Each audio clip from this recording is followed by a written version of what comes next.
Buenos días, amigos de Objetiva, Comunicación Creativa. Bienvenidos a su espacio de información y análisis para usted, el ciudadano de la calle. Hoy tenemos como invitado desde Navarra, España, al doctor Julián Vázquez. Él es, obviamente tiene un doctorado, pero es un investigador en ciencias especializado en estudios educativos. Hoy vamos a tratar un tema que seguramente nosotros lo vivimos todos los días, pero pasamos inadvertidos respecto de ello. En los últimos tiempos, el empoderamiento de la mujer ha hecho que las corrientes feministas se manifiesten con mayor intensidad, que influyan en las decisiones de gobierno, que influyan en el comportamiento social. Sin embargo, también los hombres, sobre todo en la sociedad mexicana, tenemos un comportamiento distinto del que tuvieron nuestros padres, y para ello se están haciendo estudios sobre la masculinidad. Y por eso invitamos al doctor Julián Vázquez para que nos explique qué son estos los estudios de masculinidad, cómo afectan o cómo han interpretado el comportamiento del hombre de la actualidad y qué pasa con la mujer. Gracias, Octavio. Saludos a todos y a todas. Sí, mira, Guillermo Núñez Noriega, que es un gran investigador mexicano del norte de México, tiene bastantes estudios sobre esto de la masculinidad, y la primera pregunta que tendríamos que resolver es ¿desde cuándo se está estudiando este tema de la masculinidad? Guillermo Núñez Noriega dice que estamos hablando de algo muy reciente, más o menos a partir de los años 90, 1990 para acá. Como bien señalabas, el movimiento feminista, que tiene muchísimo más tiempo, ha estado reflexionando acerca de lo que significa ser mujer, ¿no? Ser mujer blanca, ser mujer negra, ser mujer indígena.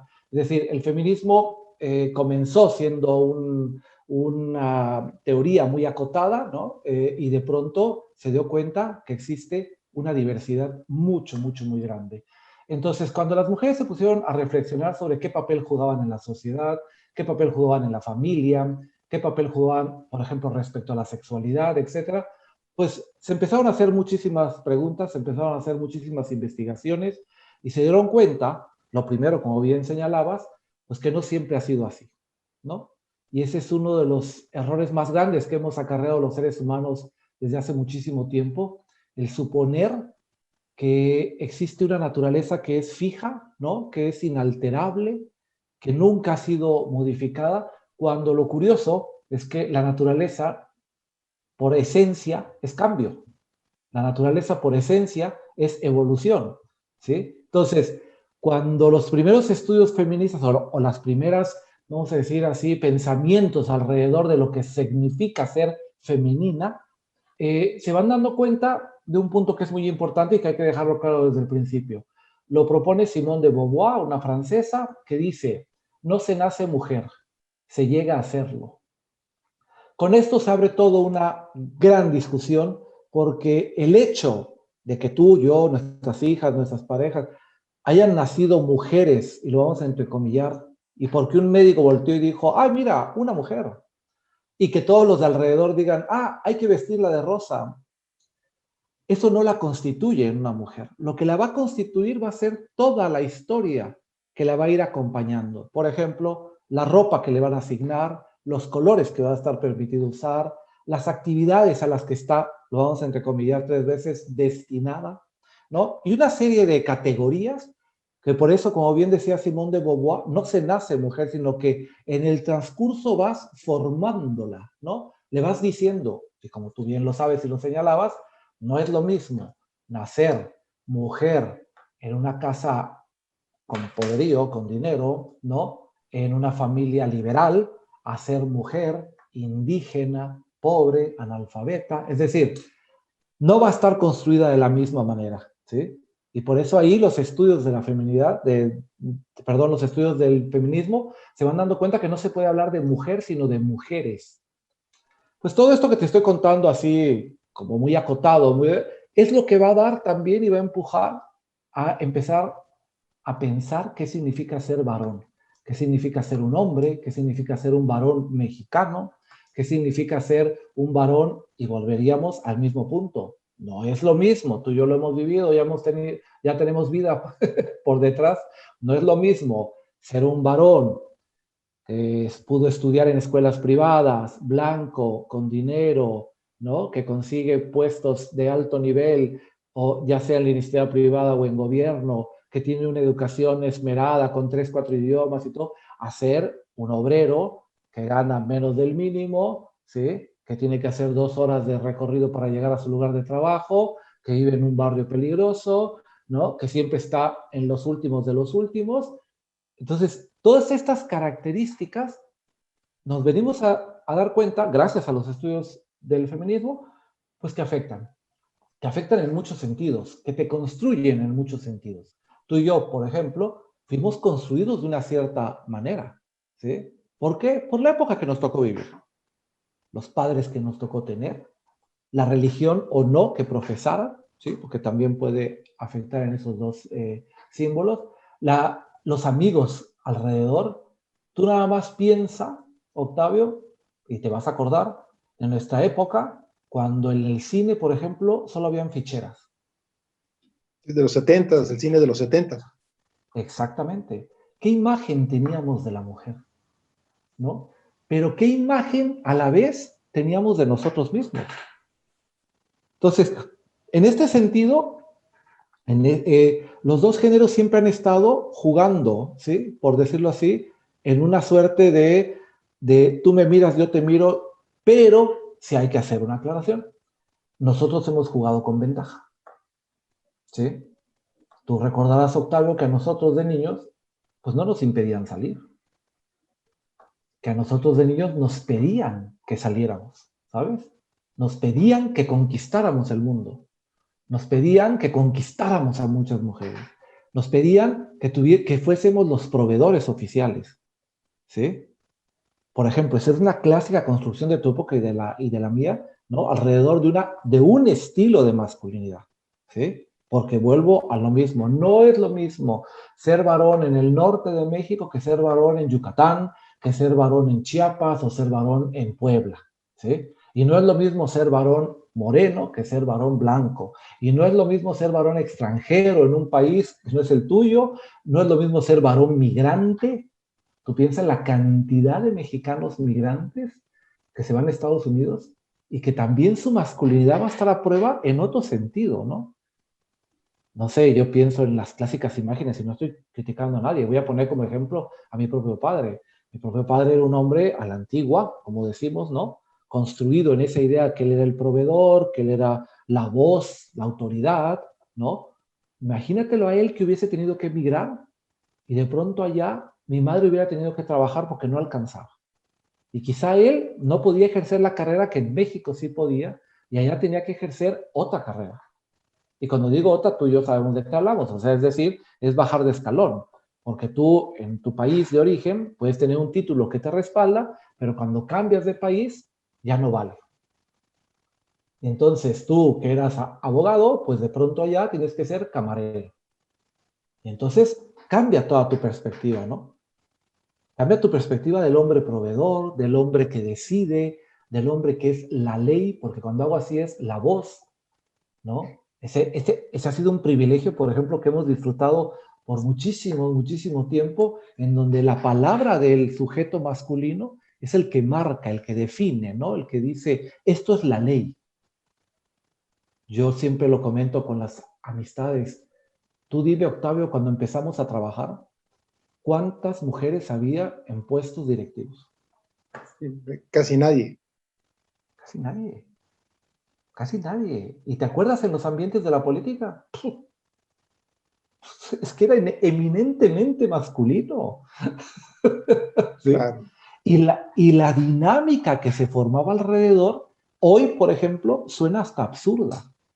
Para personas como tú y yo que estamos atravesando estos cambios, claro, de pronto escuchamos, vemos, leemos y decimos, ¿qué está pasando? Cuando yo recuerdo en mi primer trabajo, como bien dices, eminentemente masculinos, ¿no? 15 varones en una sala de juntas, todavía se podía fumar, o ya no se puede fumar, ¿no? Y la gente fumando, Y si el jefe a las 9 de la mañana se quería tomar un whisky, se lo tomaba, ¿no? Pues para eso era varón, ¿no? Porque si Y tú vieses jefe. a una mujer, claro, y jefe, exacto, exacto. Entonces, ahí es donde te vas dando cuenta que no es lo mismo ser el jefe varón a ser el empleado varón. Por eso también tenemos que hacer lo mismo que nos enseñaron ya los estudios del feminismo. No se puede hablar de masculinidad, sino de masculinidades. Porque no es lo mismo en el lugar donde estés. No, no, no, no, no, no. Te va a cambiar todo. Te va a cambiar todo. Te va a cambiar todo si eres rico o pobre, por ejemplo. Así de fácil. Así de fácil. Uno piensa, por ejemplo, ¿dónde podemos ver muy clara la masculinidad? Y como concepto, pero entendido en masculinidades, en el fútbol. No es lo mismo ser Leo Messi, ¿sabes? Que ser a uno de tercera división, en uno de esos partidos, ¿no? Que apenas si ganan y que tienen que tener 2 trabajos. O sea, no es lo mismo. Entonces, no es lo mismo analizar las masculinidades en el fútbol a partir de un personaje como Leo Messi a estudiar las masculinidades de, por ejemplo, de un sector obrero, como decíamos, o peor, un sector indígena. Y cuando digo peor es porque lo sabemos, no nos vamos a hacer tontos a estas alturas del partido. Ser indígena es casi, casi que ser sinónimo de pobre. ¿Sí? Desplazado, con los derechos violentados, ¿verdad? Entonces, ¿cómo se puede comportar un varón, ¿no? En esas categorías y cómo se va a comportar el otro varón. Entonces, solamente con eso, Octavio, imagínate nada más con eso para abrir. Pues estamos empezando a hablar de cuestiones sociales, económicas, eróticas, personales, porque uno de los grandes mitos que arrastramos los varones es que todos nacimos para gobernar y todos nacimos para ser líderes. Al varón, ¿eh? A las mujeres no se les educaba para eso. Se les educaba para ser madres, ¿no? Para ser esposas, para cuidar de los demás. Yo, no sé tú, pero yo no tengo recuerdo que a mí de niño me dijeran, tú vas a cuidar, tú vas a estar al lado de tu hijo ahí solo. No, no, no. Nos criaban con un sentido de tú sal a la vida, tú sal a la calle, lo tuyo es lo público, ¿sí? Lo privado es ámbito solo de la mujer. Curiosamente, todas estas concepciones se han ido volviendo en nuestra contra. Se han ido volviendo en nuestra contra porque el mundo sigue evolucionando.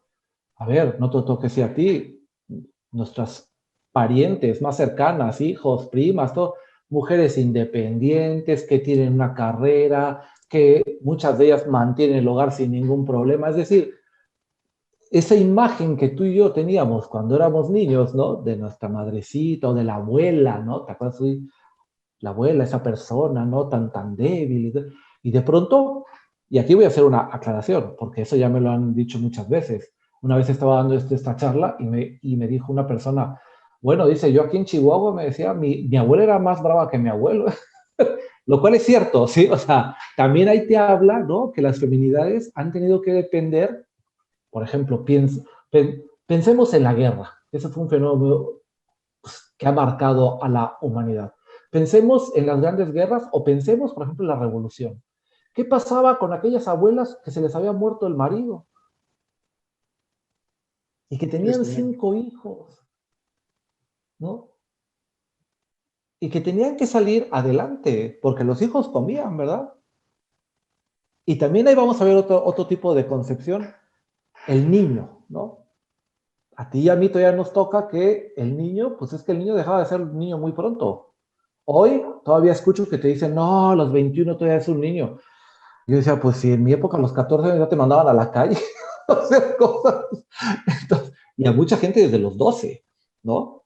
Claro. Entonces, ahí viene una serie de variables muy interesantes que yo creo que sí obliga y es muy pertinente que así como las mujeres están pensando a sí mismas, es urgente que los hombres, desde nuestro ámbito, desde nuestro sitio, desde nuestro lugar, como nos hayan educado y todo, seamos capaces de ver este nuevo mundo, que por cierto es el mismo, nada más que la gente es la que se mueve. Y de pronto los varones yo creo que nos hemos quedado como muy paralizados de, ay, están cambiando, porque lo que más escucho es, ay, bueno, pero es que ahora las mujeres son unas exageradas. Digo, a ver, no se preocupen de las mujeres, ellas se están ocupando de sí mismas. Preocupémonos de nosotros, cómo nos vamos a ayudar a definirnos, cómo vamos a ayudar a entender nuestra propia historia, cómo vamos a entender cuál es el papel que nos dijeron, ojo, que nos dijeron que teníamos que jugar. Porque lo más curioso es cuando llegamos al famoso término de lo natural. Ese es un punto que siempre levanta ampollas, pero hay que decirlo tal cual. Octavio, que uno nazca con pene solo te convierte en una persona que tiene pene. Nada más. Nada más. No te convierte en nada más. El problema es el significado que le hemos dado, el valor que le otorgamos, la estructura que construimos alrededor, ¿no? Estas son las cosas que estudian los estudios de masculinidades, ¿no? O sea, ¿qué sucede con este niño, ¿no? Cuando nace. Lo vestimos de azul, no le vas a regalar una muñeca, fíjate. Le vas a regalar un carrito, le vas a regalar un soldado, le vas a regalar un arma de plástico, ¿va? Le vas a regalar, le vas a decir que juegue fútbol. Aunque por cierto hoy hay excelentes jugadoras de fútbol, Sí, las pero ligas femeniles han prosperado mucho. exacto. Entonces, estamos hablando de que desde que nacemos nos están empezando a cargar categorías, ¿no? Y es como, pues vamos a usar una comparación burda, pero que funciona. Es como si desde niño nos dijeran, mira, aquí está tu pantalón, aquí está tu camisa, y ahora con los años te voy a dar una corbata, y ahora te voy a dar un saco, ¿no? Porque nos van disfrazando, nos van poniendo un uniforme, Octavio, ¿sí? Y al final salimos a la calle. Y al salir a la calle, pues, ojo, no le tengo que contar eso a nadie que haya vivido. Pues la calle te da unas lecciones, qué bueno. Y la vida misma te da unas lecciones que dices, pues no se supone que el mundo era mío y que yo salía a conquistar y que todo era fácil, ¿no? Y porque yo soy varón, entonces yo tengo que salir y todo va a estar bien, ¿no? O sea, yo voy a tener un empleo toda mi vida, voy a mantener a mi mujer toda mi mujer siempre va a estar en casa, cuando yo llegue a comer la comida va a estar lista, mi ropa siempre va a estar limpia, mis hijos van a estar cuidados y yo no tengo que preocuparme o vamos a decir, ocuparme más que de conseguir, ¿no? Pues esas cosas se han ido reventando ya desde hace muchísimo tiempo. Lo que pasa es que no lo veíamos. No lo veíamos porque queríamos seguir jugando, pero si tú lo piensas incluso en la época de oro del cine mexicano, que a mí me encanta porque la verdad es que tiene unos estereotipos, pero terminadísimos, ¿no? Esa película fabulosa de la oveja negra, Ah, sí. Cruz Treviño. sí, exacto. Esa es la imagen básica de una masculinidad, ¿no? De el tipo, aunque engañe a la mujer, aunque sea un borracho y todo, es el hombre de la casa, ¿no? ¿Qué significaba en Y ese no se momento? come la casa hasta que no él llegue, aunque se haya tardado días, ¿no? Exacto. Esa idea de respeto también, ¿no? Entonces, lo maravilloso de esa película para hacer un estudio, alguien, fíjate, una vez en una charla, me acuerdo que me decía, es que hay que prohibir esas películas. Yo le decía, al contrario, deberíamos de verlas más para darnos cuenta, porque lo hemos normalizado, ¿sabes? Durante muchos años hemos normalizado que el varón así era. Mi padre era muy parecido, o sea, no se podía comer hasta que él no llegara. No se podía sentar a la mesa. No, no, no, no, no, no, es que era una situación absurda, ¿sí? Y si él había tenido que operar de emergencia o algo, pues aguántate, ¿va? Porque hasta que llegue. La cena. Entonces, todas estas cosas son las que te ayudan a entender por dónde van los estudios de las masculinidades, ¿no? O sea, entendernos cómo nos hemos construido, descubrir qué quiere decir eso de ser varón, ¿no? Es como si fuese un catálogo, ¿sabes? Con una serie, como con un listado, ¿no? El varón es agresivo, el varón es proveedor, el varón es cortés, ¿no? Porque también acuérdate de esa suerte, ¿no? Donde el hombre también tiene que ser el que abre la puerta, el cortés. Pero es que todo eso no es que esté uno a favor o en contra. Es que si lo analizas, te das cuenta que ha sido más impuesto que natural, que ha sido más una cuestión de cultura que una cuestión de naturaleza, que ha sido una cuestión de tiempos incluso, ¿sí? Hoy, por ejemplo, hubo hace poco un escándalo, la presidenta de la Comisión Europea viaja, es una mujer, con otra persona, y viajan creo que a Marruecos, y de pronto no hay silla para ella. O sea, no había una silla, se sienta el rey se sienta el otro compañero en una silla, y ella se tiene que ir a sentar a un sillón más alejado, porque no hay un sitio para ella. Y estás hablando de la presidenta, ¿no? O sea, que a ver si se lo hacían igual a la de Alemania, ¿verdad? Entonces, esas cosas ya hoy suenan de un absurdo terrible, ¿sí? Hoy suenan absurdos, sí, pero hubo una época en la que esta mujer ni siquiera hubiera tenido ese cargo. Y si lo hubiera tenido, hubiésemos dicho, es que tiene corazón de hombre, es que actúa como un hombre. Pues cada cosa que uno dice o hace, vale la pena reflexionar y pensar, ¿por qué lo digo? ¿Por qué lo hago? ¿Por qué digo yo tan fácil? Ah, claro, es que ella, mira, parece un hombre. ¿Cuál es la forma más básica de denostar a una mujer que decide querer a otra mujer? Se le dice machorra, ¿sí? O sea, se le masculiniza. Pero en ese sentido, como de está está usurpando un sitio. Y la pregunta es, ¿en realidad la masculinidad un sitio? ¿Es un lugar? ¿Es un espacio? ¿Qué es? ¿Sabes? O sea, ¿qué te constituye a ti como varón? ¿Que tengamos barba algunos? ¿Que tengamos pelos en el pecho? O sea, hay gente que no tiene pelos en el pecho y también es varón. Hay gente que es más morena, hay gente que es más blanca, hay gente que es amarilla, hay gente que, ¿no? O sea, hay gente que tiene el ojo rasgado, hay gente que tiene el ojo redondo. ¿En dónde está esta esencia que tanto hablamos de, es que es varón, es natural que lo haga, es que es normal que pegue? Ah, mira. Porque hoy, si tu hijo pega en el colegio, te van a llamar, ¿sí? Quizá en tu época y en la mía no. Quizá en tu época y en la mía no. Es verdad.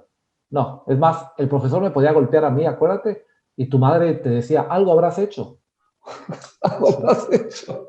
¿No? O sea, se le otorgaba un valor superior, ¿no? En ese caso al profesor. Pero hoy en una escuela cotidiana, si tu hijo pega, o por ejemplo el último escándalo, ¿no? Si tu hijo participa en un abuso a una mujer menor de edad, pues va a la cárcel, ¿sí? Va a la cárcel. Sin embargo, es increíble que ahorita con el caso de esta niña que está tan mediatizado y la otra chica, la youtuber y todo, lo que más he leído son expresiones como ella se lo buscó, es que ella es una, y ya sabes, ¿no? O sea, siempre tenemos que denostarla porque es una mujer, entonces la mujer tiene otra categoría, y entonces para defender a los varones vamos a decir, es que está en su naturaleza. Y uno dice, entonces las mujeres no tienen sexualidad, o de qué estamos hablando en pleno siglo XXI, en el 2021, ¿no? ¿De qué estamos hablando? Pues las masculinidades están pretendiendo estudiar esto. Gente como Guillermo Núñez Noriega, Rodrigo Parrini, hay muchísimas mujeres que están intentando explicar eso a través, por ejemplo, de las películas. Este ejemplo que pusimos es perfecto. A través, por ejemplo, de la oveja negra, es muy fácil sacar los códigos, ¿no? Porque el papel que juega Cruz Treviño se complementa con el papel que juega la madre en la película, que siempre lo está defendiendo, ¿sí? Y el papel que juega el hijo. Entonces, esto no se construye solo, se construye en un juego de complicidades, ¿sí? Siempre ha pasado así en el mundo. Vamos a poner el caso al revés. Si tu madre hubiera sido una mujer sola que tuvo que salir adelante y todo, tú tendrías otra concepción. Por ejemplo, si tu madre hubiera tenido que trabajar. A la concepción que puede tener alguien que su madre nunca ha salido a trabajar, ¿sí? Que siempre ha sido una mujer miedosa, escondida en casa, preocupada que los demás la mantengan. Es decir, también todo ese entorno te va a arropar en tu masculinidad, ¿no? Incluso a mí me ha tocado muchísimos casos en donde ellas como madres les dicen a los niños, no llores, pareces una niña. Los Ahí hombres hay no una cosa. lloran. los hombres no lloran. Pero ojo, Pedro Infante lloraba, y lloraba bien duro. Eso es súper interesante, que en la película a Pedro Infante siempre se le permita, ¿sí?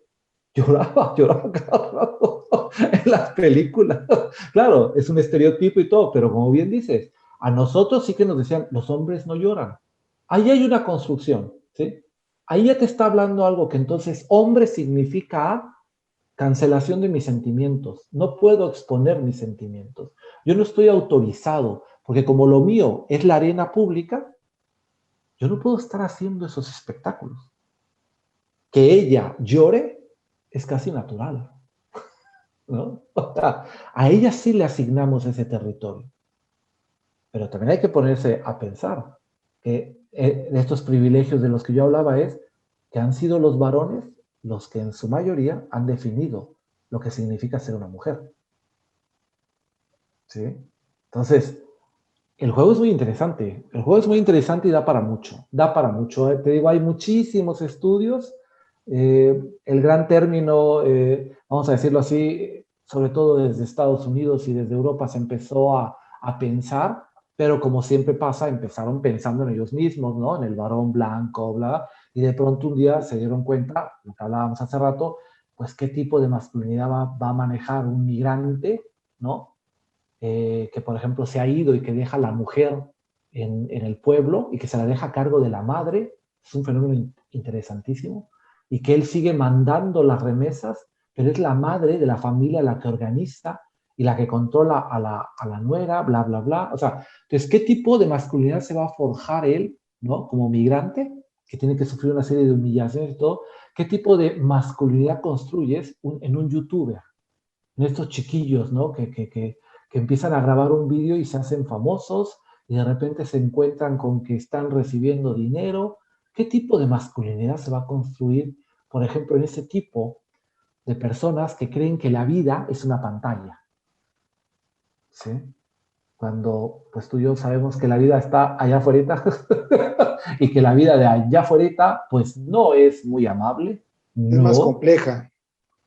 Además de compleja, lo sabemos, a veces nos da golpes, a veces nos da abrazos, a veces nos da patadas, o sea, vaya, que esto es un día a día. Entonces, en ese mismo sentido, todo esto, todo esto que estamos hablando, es lo que puede constituir o no una forma de ser varón. Y un dato que es indispensable cuando hablamos del varón mexicano, Octavio Paz, ¿no? Con su gran libro El laberinto de la soledad, establece una especie de imagen del macho, ¿no? Que es lo que más nos va a asociar. Ya había, antes de él, había otros estudios. Samuel Ramos, a principios del siglo XX, también va a sacar un libro muy bueno, Perfil de la cultura y de los hombres y de la cultura en México. Y antes, en el siglo XIX, empiezan ya algunos autores mexicanos a cuestionar, por ejemplo, la actitud del varón alrededor de la violencia, el alcohol y las mujeres. Fíjate nada más, ¿sí? La tríada maldita, ¿no? O Así sea, es. ya desde el siglo XIX. 19. Julián, pues creo que tú y yo somos la última generación de este México machista. Somos la última generación forjada, como tú lo has explicado, de que somos los machos, somos los hombres, somos los buenos. Así nos inculcaron, pero pues la sociedad, como tú bien lo has dicho, ha evolucionado.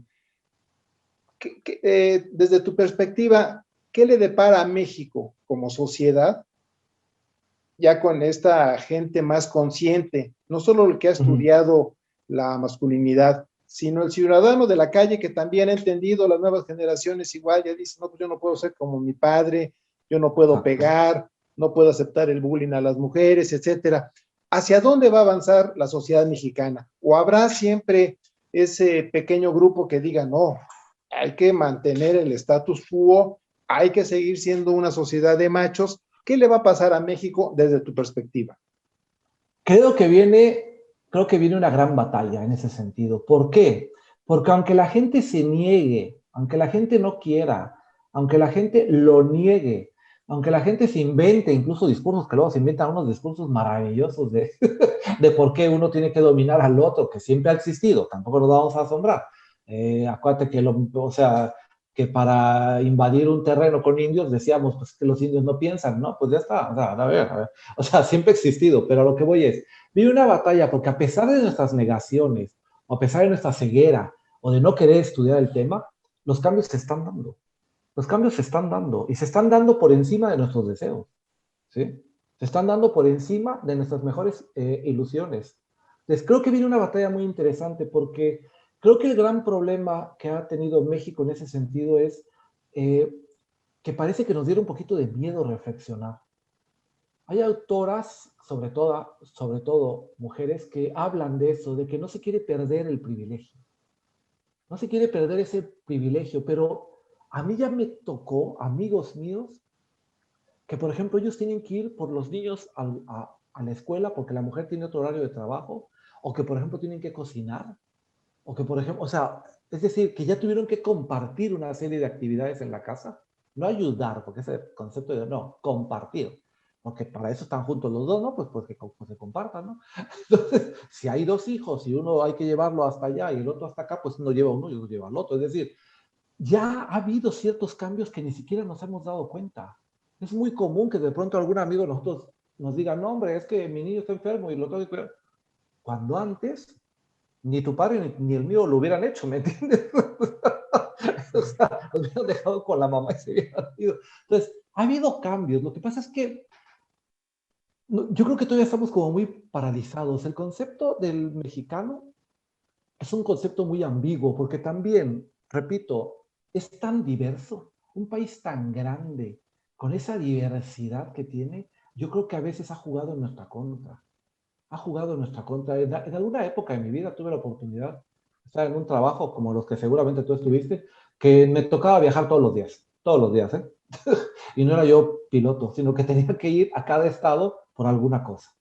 ¿Qué sucedió? Que para mí fue una gran lección de vida darme cuenta que no era lo mismo llegar a Oaxaca que llegar a La Paz. Ni era lo mismo estar en Monterrey que estar en Zacatecas. ¿Sí? Entonces, esta diversidad pues nos ha hecho como que de pronto sea un poquito más difícil ajustar los grandes conceptos. Pero lo curioso es que el mundo siguió avanzando. Y si hoy, como bien decías, ya hay cosas tan establecidas, vamos a tener yo creo que una gran batalla que creo que vale la pena enfrentar porque el mundo sigue avanzando con o sin nosotros. Y eso es algo que debemos de abonar a la humildad, independientemente de que seamos hombres, mujeres o lo que sea, hay que comenzar desde la humildad. El mundo cambia, cambia constantemente, la propia naturaleza nos está dando lecciones, por ejemplo, ahorita con los cambios fabulosos, pues a ver, es que tenemos que estar atentos a los cambios, vale la pena que nos cuestionemos por qué somos así, por qué seguimos pensando así, por qué seguimos insistiendo en que tal o cual persona, si va a salir en la televisión, tenga que salir casi con el escote hasta el ombligo y que la mujer siga siendo ese objeto, etcétera. O sea, ¿por qué el hombre tiene que seguir siendo el machito? En esas últimas elecciones lo podemos poner como ejemplo. El caso de Alfredo Adame, ¿no? O sea, esa masculinidad rabiosa, esa masculinidad enojada, ¿no? Que grita, o sea,